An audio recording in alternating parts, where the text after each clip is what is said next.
We take the time to listen to you.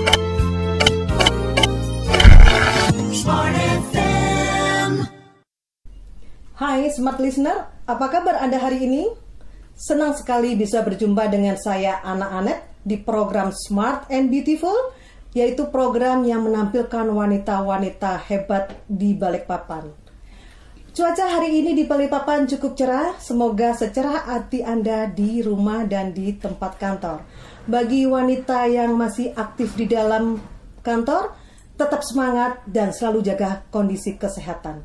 Dan bagi para ibu-ibu yang ada di rumah, tetap juga jaga kondisi kesehatan, mendampingi putra-putri Anda untuk bersekolah by daring, dan jangan lupa memasakkan untuk suami Anda di rumah. Siang ini saya kedatangan seorang narasumber yang begitu sosok yang saya kagumi. Beliau orangnya sangat cantik, anggun, dan punya karisma yang luar biasa. Tapi di balik sosok kelembutannya beliau, begitu sangat luar biasa bagi saya, begitu sangat menginspirasi bagi kita semuanya. Ya, kita tampilkan Mbak Sri Purwanti. Apa kabar Mbak Sri Purwanti? Hai, alhamdulillah baik. Baik, sehat selalu ya Mbak ya. Iya, alhamdulillah. Dengan Mbak Pur ini saya itu kalau appointment itu jauh-jauh hari loh, waiting listnya sangat panjang. Karena beliau ini sosok yang sangat sibuknya luar biasa. Nah, bagaimana kondisi Anda hari ini? Senang sekali bisa hadir di acara program Smart and Beautiful di Smart FM. Alhamdulillah hari ini saya sehat, saya happy bisa ketemu dengan Anet, karena kita kalau janjian setahun, 2 tahun kadang belum tentu ketemu. dan tiba-tiba semalam saya ngimpi apa ya, saya ditelepon, Mbak Pur besok kita ketemuan ya. Iya. Akhirnya nggak tahu tiba-tiba kita udah ada di sini loh. Iya. Berkat program Smart and Beautiful jadinya kita bisa reuni kembali Mbak ya, setelah masa pandemi. Berapa bulan ini kita nggak bertemu? Sekitar 7 bulan ya. Lebih 7 bulan kita nggak berjumpa. Jadi alhamdulillah berkat adanya Smart and Beautiful, jadi narasumbernya Smart and Beautiful, Mbak Pur bisa hadir menghibur kita semua. Harapannya Mbak Pur, apapun yang disampaikan oleh Mbak Pur nanti bisa menginspirasi bagi wanita-wanita di Balikpapan tentunya. Baik Mbak Pur. Nah, Smart Listener, untuk topik kita kali ini adalah dengan menampilkan sosok wanita tangguh, yaitu Mbak Purwanti. Saya memanggilnya biasanya Mbak Pur, begitu ya Mbak Pur ya. Dan kebetulan beliau ini adalah founder Trans Borneo Adventure, yaitu travel yang ada di Balikpapan. Nah, karena dengan kondisi yang pandemi begini, tentunya akan kita bahas bagaimana sosok beliau, ketangguhan beliau sebagai seorang pengusaha dan seorang ibu rumah tangga, dan seabrek aktivitas organisasi sosial lainnya. Mari kita akan sharing bersama beliau. Baik Mbak Pur, kita akan saya ingin tahu nih, sejak kapan Mbak Pur mendirikan Trans Borneo Adventure? Kalau mendirikan itu untuk secara jelasnya tuh tahun 1993, tapi untuk kita izin dan lain-lain udah mulai dari tahun 92.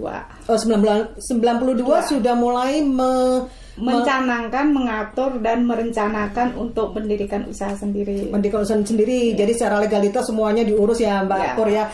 Atas dasar apa sih Anda mendirikan sebuah travel? Apakah pada waktu itu lagi ngehit-ngehitnya travel yang ada di Kalimantan Timur khususnya? Karena kan waktu itu kan banyak kaum ekspat ya di sini ya. Apakah atas dasar itu atau mungkin karena pertama kali bertemu dengan Sang Arjuna jadi sepakat untuk mendirikan sebuah usaha bersama? Bagaimana ceritanya Mbak Pur?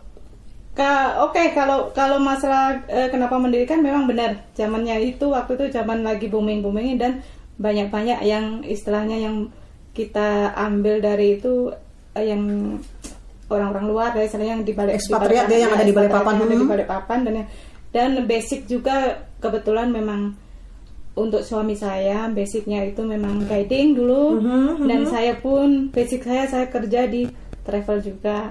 Jadi sudah klop, jadi pas kebetulan kita udah married atau apa, kita memang merencanakan buka usaha sendiri.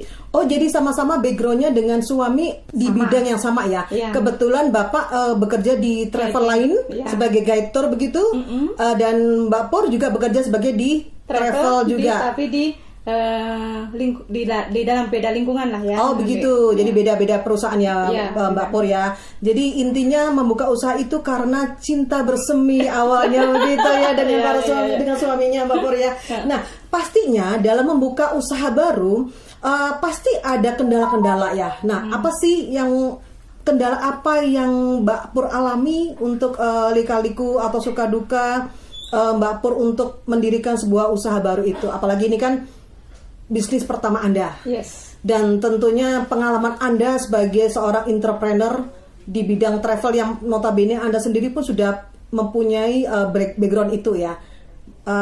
Bagaimana Mbak? Apakah ada kendala atau masalah di awal mendirikan sebuah usaha? Kalau masalah kendala atau suka duka itu banyak lah ya, namanya kita berbisnis, dan bisnis apapun pasti ada lika-liku, istilahnya kerikil-kerikil tajam lah, tergantung dari kitanya aja.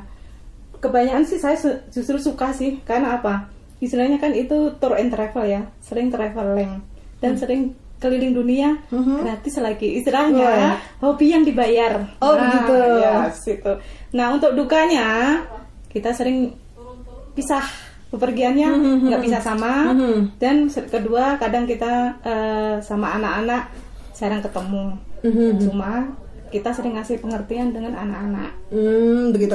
Gitu. Jadi artinya mendirikan ini karena sudah ada background, keduanya hobi. Iya. Nah, hobi yang mana bisa diaplikasikan mendatangkan income buat kita sendiri juga, baik. sama untuk orang lain kita, tentunya. ya. Oh baik, kalau begitu.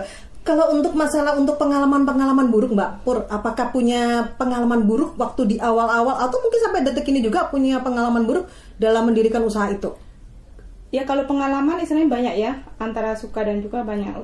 Karena kan pengalaman gini, buruk ya? Iya, karena gini, semua orang, beberapa orang itu nggak semua karakter dan pemikirannya sama.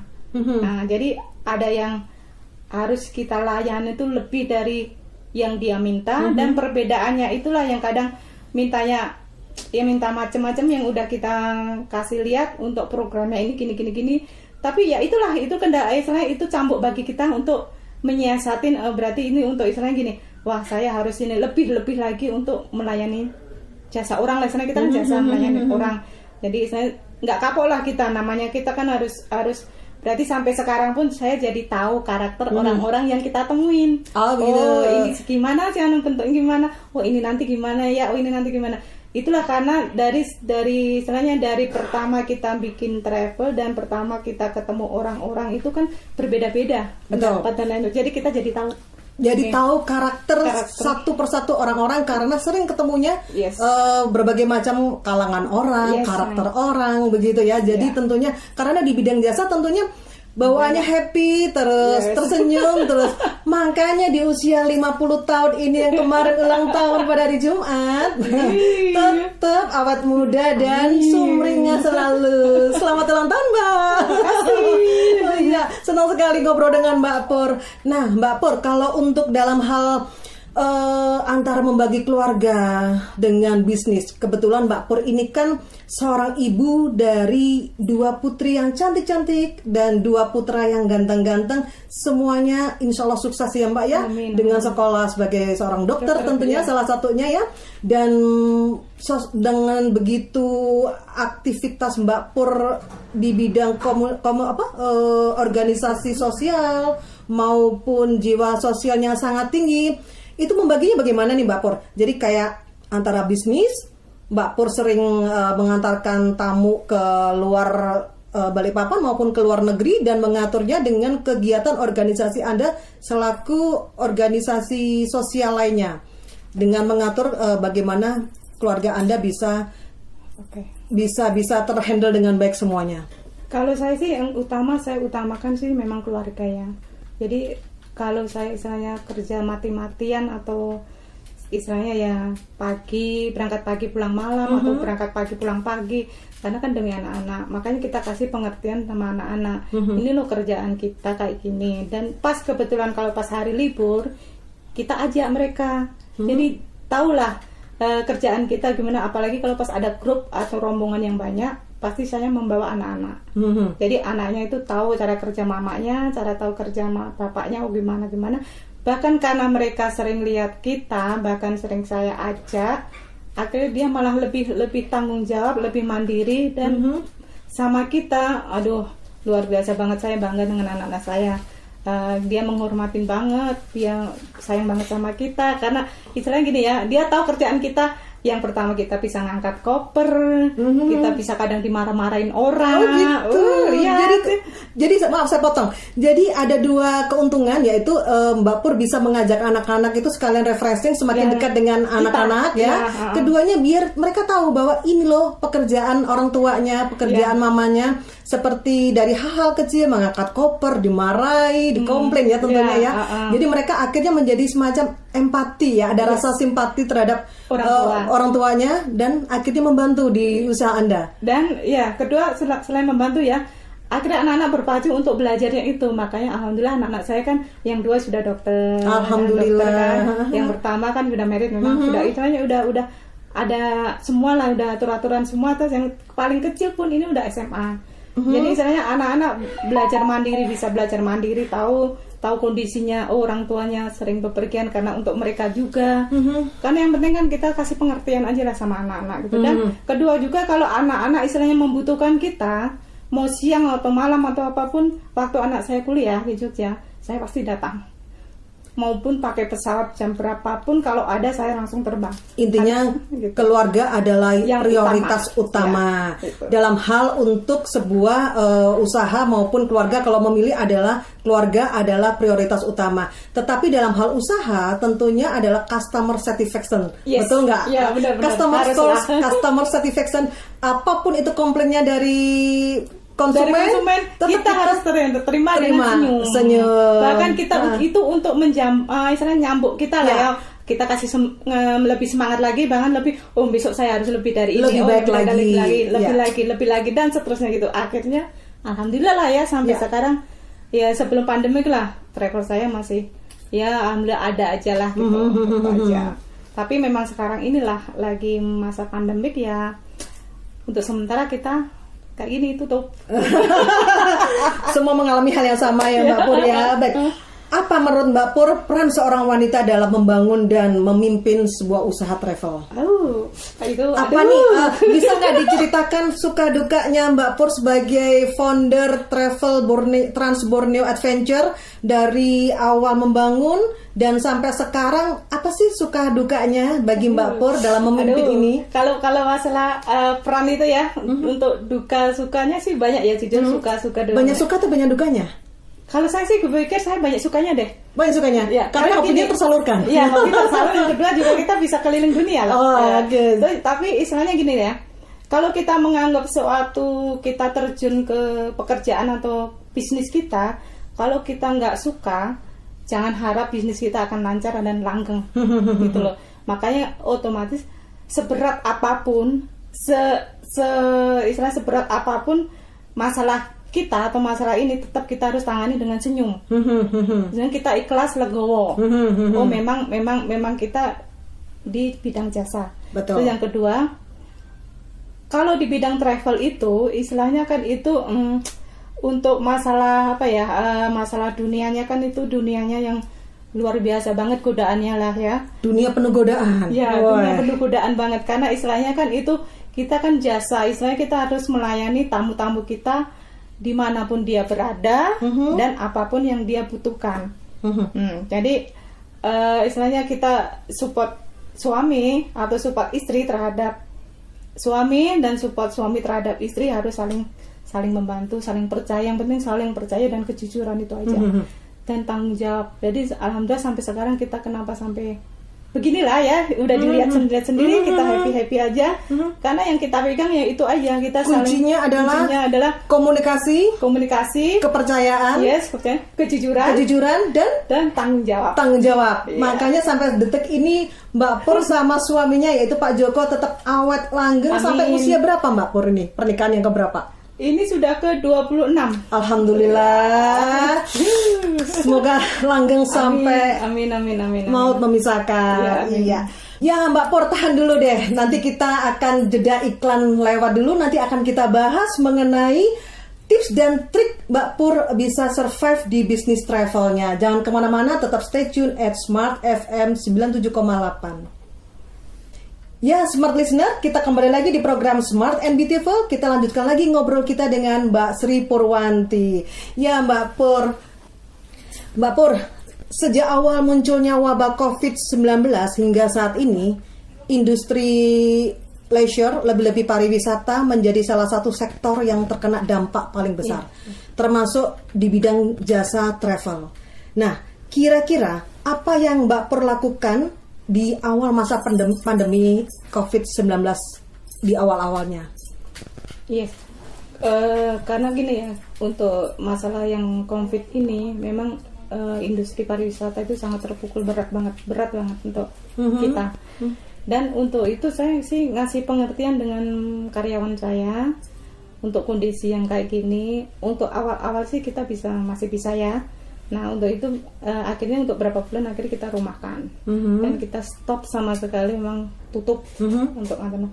Tapi untuk saya pribadi, ya alhamdulillah saya memang ada ikut bisnis, istilahnya sumber kedua saya di lain kantor saya sendiri, travel saya, yang dimana di masa pandemi ini alhamdulillah sumur pertama saya sudah mulai kering kan istilahnya karena pandemi, tapi di sumur kedua saya ini alhamdulillah masih bisa menghasilkan. Oh begitu. Ya. Jadi artinya di awal-awal pandemi kondisi perusahaan Anda masih berusaha untuk bisa bertahan, begitu ya?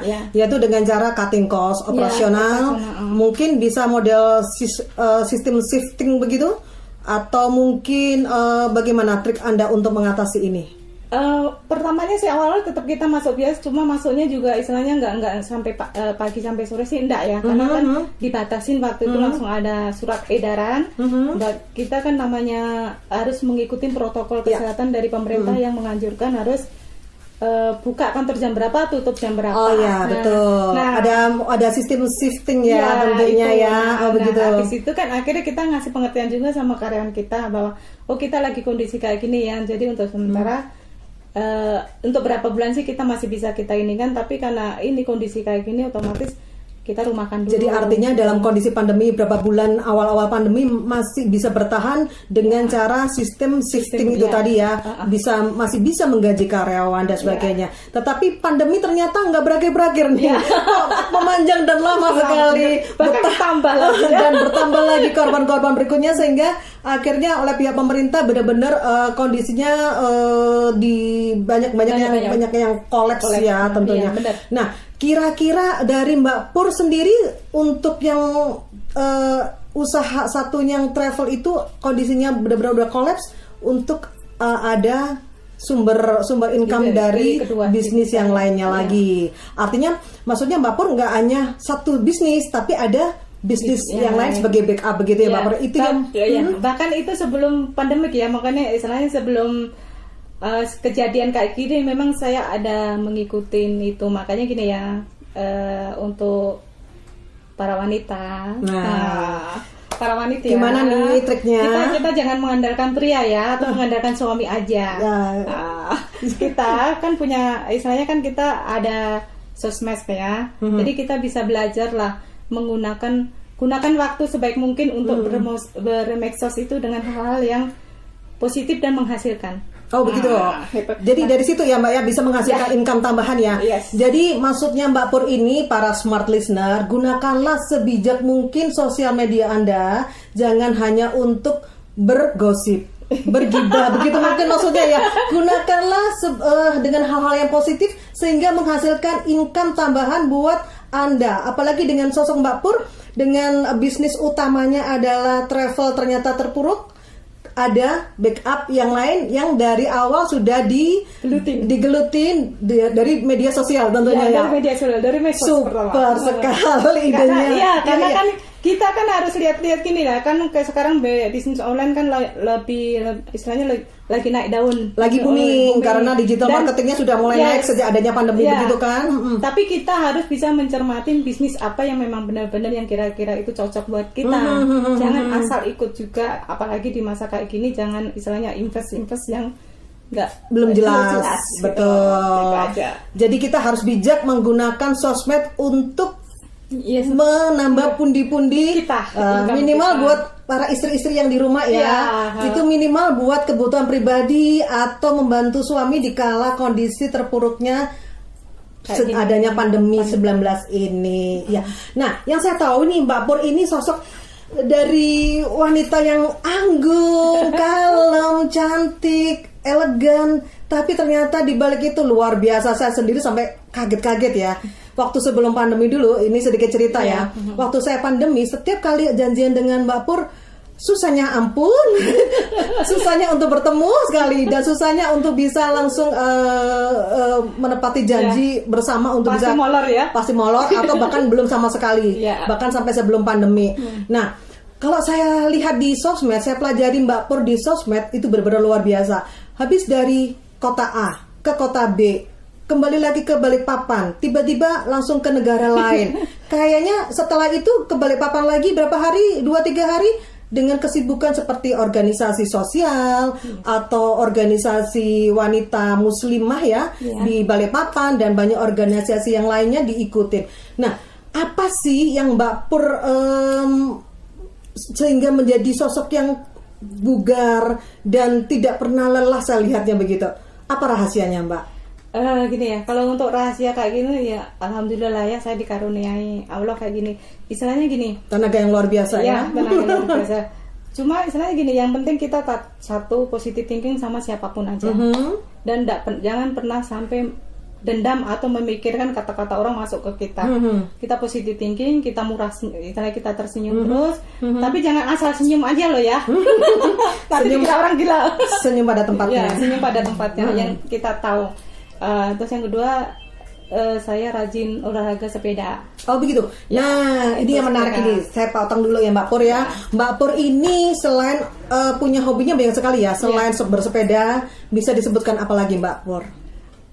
Kalau dulu saya bisa menembak, Wow, keren. rally, Uh-huh. terus terus sepeda.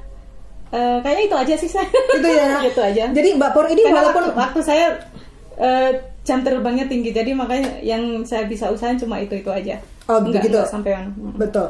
Nah, Mbak Pur ini walaupun wanita yang anggun, tetapi beliau ternyata juga ada sisi maskulinnya, pemirsa. Ada sisi maskulinnya ya, smart listener, yaitu dengan hobi menembak, rally, sepeda. Kalau sepeda sih para wanita, ibu-ibu, mama bisa sih ya. Iya. Tapi yang kita salut adalah menembak dan rally-nya itu loh. Pernah juara nggak di menembak dan rally?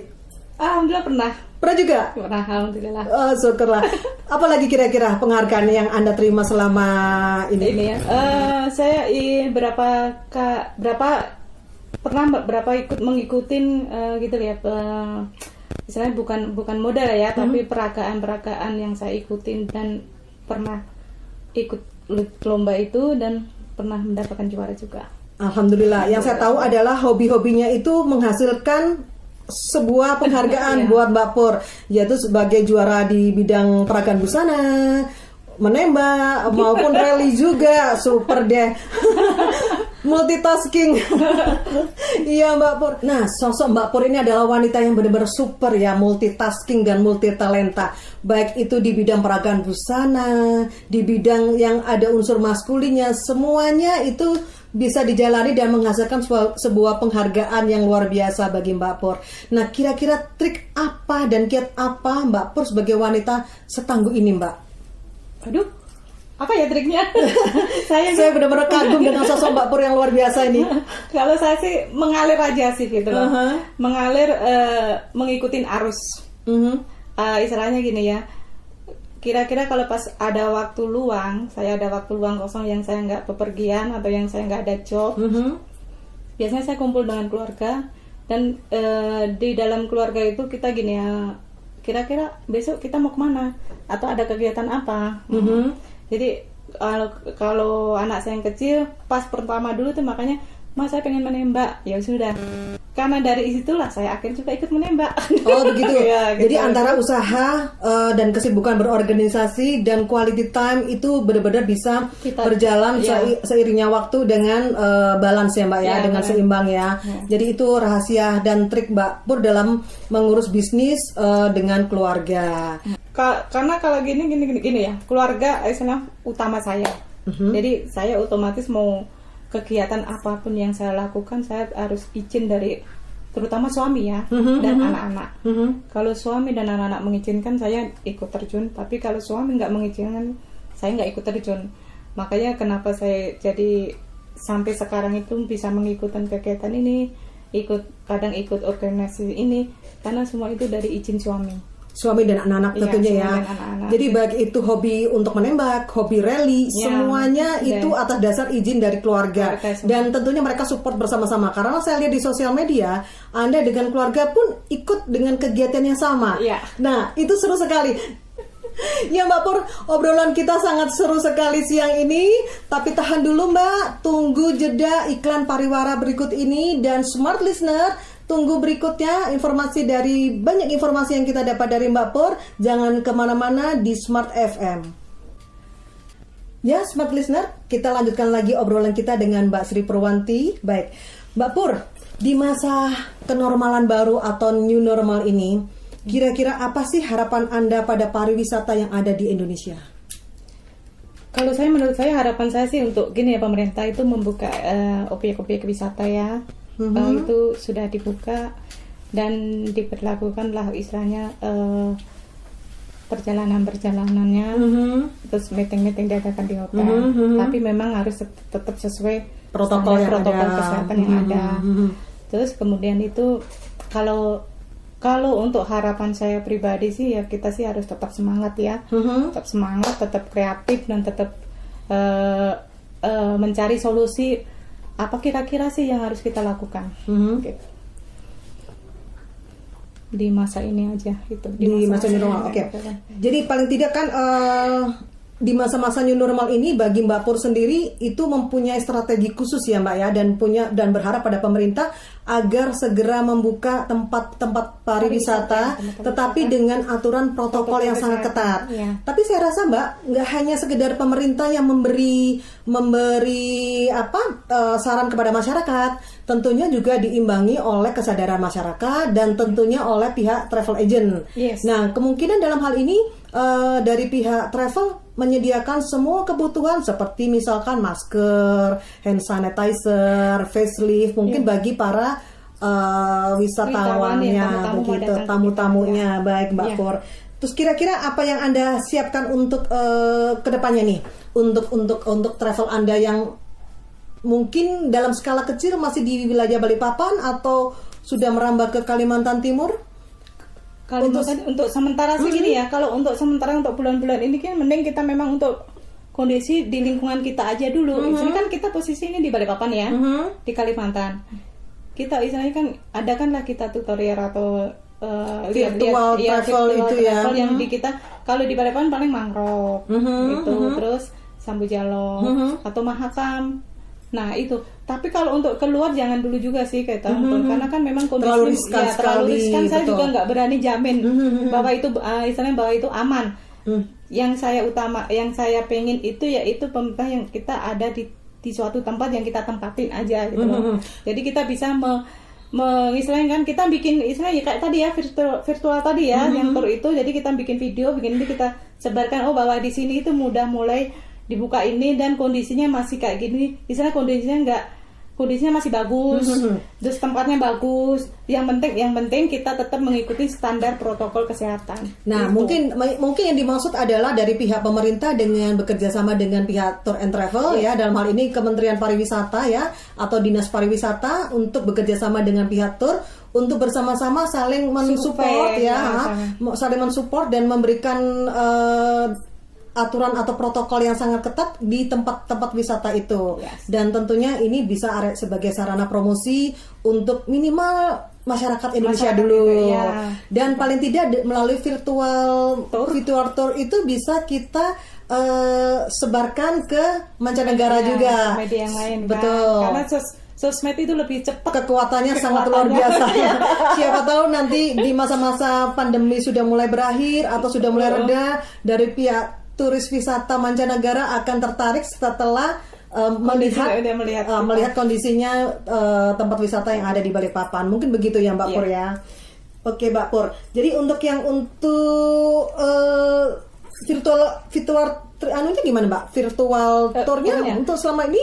Kemarin kita udah ngadakan kan virtual tournya itu sama dari Rusia, terus dari Eropa, terus yang kemarin juga dari Australia. Nah kebetulan mereka memang minat banget dan banyak yang chat ke kita pas kita menayangkan virtual tournya di mangrove.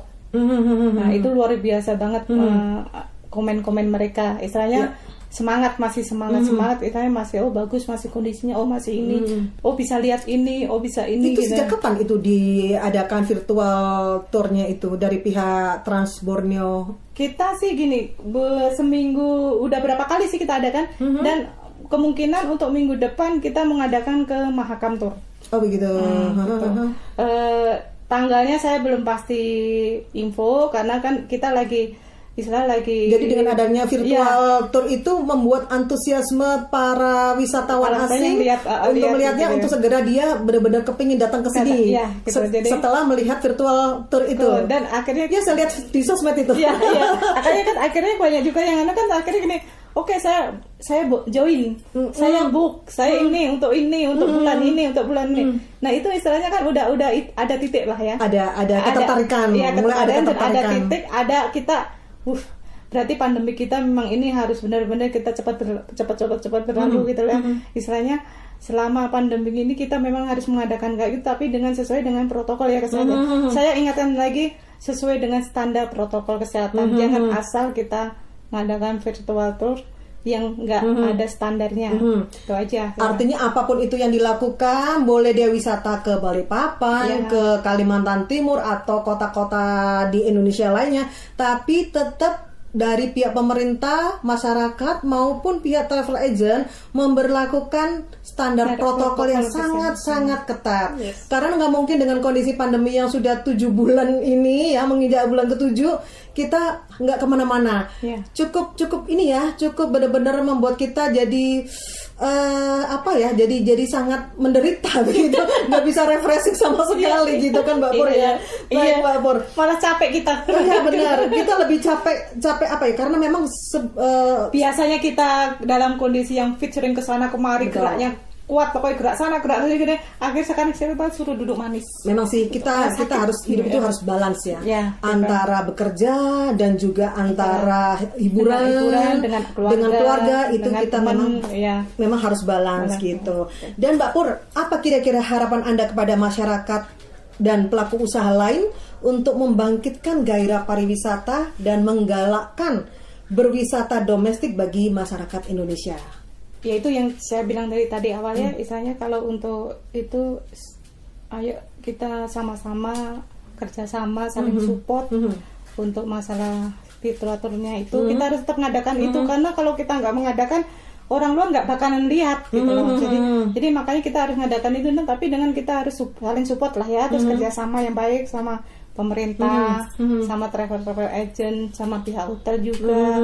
Terus yang kedua juga kita harus tetap semangat, jangan langsung down terus. Dan cari solusi lah, kita harus cari solusinya, tetap kreatif. Apa yang bisa kita lakukan, untuk mencari peluang, peluang apa yang bisa kita lakukan. Betul, harus kreatif, ada inovasi dan tetap tidak berhenti-hentinya untuk mempromosikan ini loh wisata di Indonesia seindah ini. Minimal yang ada di Balikpapan atau Kalimantan Timur dulu deh begitu. Dan yang pasti juga kita harus tetap mengikuti webinar lah.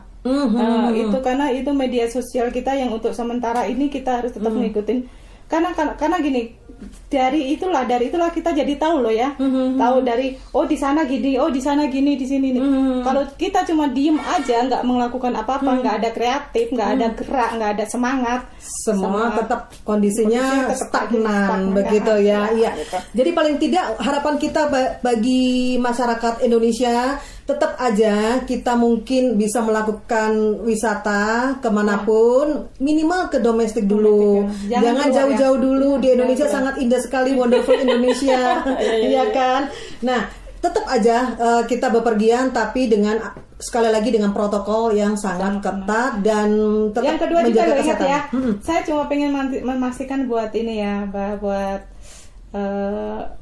Arlen itu istilah harga tiket jangan mahal-mahal amat. Betul. Sama pemerintah itu yang masalah rapid test ya, rapid test atau swab itu tolonglah itu istilahnya jangan terlalu mahal karena harga itu sama tiket sama aja lah itu lah. Kapan kita bisa jalan atau kapan bisa ini kalau rapid test sama itu mahal. Betul gitu Mbak loh. Pur, betul sekali. Gitu. Sudah kondisinya kita benar-benar ketakutan, Ya. kita juga kondisinya sudah jenuh, tidak bisa kemana-mana, tidak ada hiburan. Yes. Tetapi mau berlibur, berangkat aja kita udah takut karena harga tiket juga Betul. harus ngikutin rapid test lagi, Betul. swab lagi. saran Mbak Pur ini apa nih bagi pemerintah? Ya itu tadi yang gue sebutkan tadi harus istilahnya buat Arlan ya, harga tiket jangan mahal. Terus buat pemerintah untuk rapid test kalau bisa harganya lebih di bawah standar, lebih rendah lagi dari sekarang. Memang sekarang sih kayaknya udah turun ya. Harus Dari satu pintu ya, ya, mungkin ya. ya. Atau mungkin dengan kondisi antara harga tiket dengan rapid test dijadikan satu, ya. dan jangan mahal-mahal kata Mbak Pur. Begitu juga hotel ya, jangan mahal-mahal supaya roda ekonomi pariwisata di Indonesia bangkit kembali. Dan bagi masyarakat Balikpapan khususnya, sudah deh kita berwisatanya hanya di Balikpapan atau Kalimantan Timur yang lain, nggak usah jauh-jauh ke luar negeri, bukan begitu Mbak? Yes. Balikpapan bagus juga loh kalau pengen tahu dari pedalaman itu lebih keren loh. Nah tuh Gitu, bisa lebih keren, disampaikan ya. ke pemerintah. Gimana? Karena kita sebagai warga yang baik, kita kan harus mempromosikan istilahnya pariwisata kita sendiri dulu. Jangan mempromosikan keluar dulu gitu. Otomatis kan kita promosikan kita yang di Balikpapan kan ada mangrove, ada Sambu Jalot, ada itu Mahakam. Itu kalau dilihat dari kita keren-keren. Orang luar aja kalau udah ke situ dia itu nggak mau pulang loh, masih harus pengen stay. Kenapa kita enggak ke situ aja, kita kenapa nggak mau? Nah, Ya, itu smart loh. listener, dengarkan tuh kata Mbak Pur. Pergilah ke tempat-tempat yang terdekat dulu. Begitu kan Mbak Pur ya, cintai Produk kita sendiri, produk lokal Indonesia. dulu deh. Gitu. Jadi intinya kita tetap sebagai warga yang baik tetap bertanggung jawab pada kesehatan diri kita, kepada kesehatan orang-orang yang terdekat dengan kita, dan juga tetap kita bisa berlibur tapi dengan kondisi yang dekat dulu dengan menjaga protokol kesehatan yang sudah ditetapkan oleh pemerintah. Bukan begitu ya Mbak Pul ya? Yes, begitu. Oke. Kira-kira apakah harapan Anda bagi para wanita pelaku usaha dalam mengatasi masa-masa sulit dan menyambut masa yang akan datang, Mbak Pur? Untuk para wanita, kita istilahnya kan kita semua wanita kita ini pasti punya HP ya, punya medsos. Gunakanlah medsos itu, yaitu istilahnya kalau memang kita ingin berbisnis online atau berbisnis yang bisa, kan kita bisa alihkan ke medsos. Karena medsos itu jaringannya lebih luas daripada dan lebih cepat beritanya daripada dari kita. Dan tetap semangat, tetap kreatif dan inovasi. Jangan mudah menyerah. Jangan mudah menyerah. Nah, Mbak Pur, pertanyaan terakhir nih dari saya. Kira-kira apa sih yang membuat Anda begitu bersemangat, dan semangat Anda ini dengan harapan bisa memotivasi atau menginspirasi bagi para wanita-wanita di luar sana? Kalau saya pribadi, saya tetap semangat, tetap berpositif thinking, tetap kreatif, dan menggunakan waktu luang dengan sebaik-baik mungkin. Ya. Istilahnya kita bisa berbisnis lah ya, bisnis yang apa yang kita tekunin, tapi jangan asal ikut bisnis yang nggak kita senangin. Karena kalau kita melakukan dengan bisnis apapun, kalau kita lakukan dengan senang, kita akan happy, kita akan menghasilkan, kita akan tetap semangat.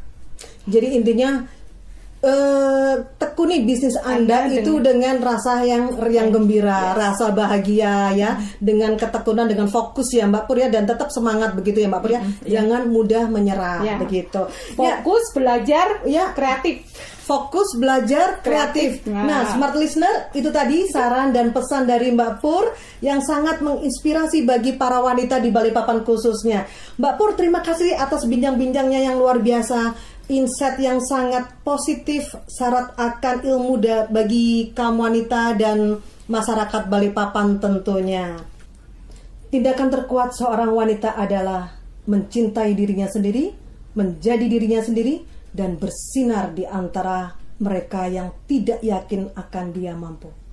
Saya Ana Anet, mohon undur diri dulu. Sampai berjumpa di program selanjutnya setiap hari Jumat pukul 11 sampai 12 waktu Indonesia bagian tengah. Terima kasih dan sampai jumpa. We take the time to listen to you.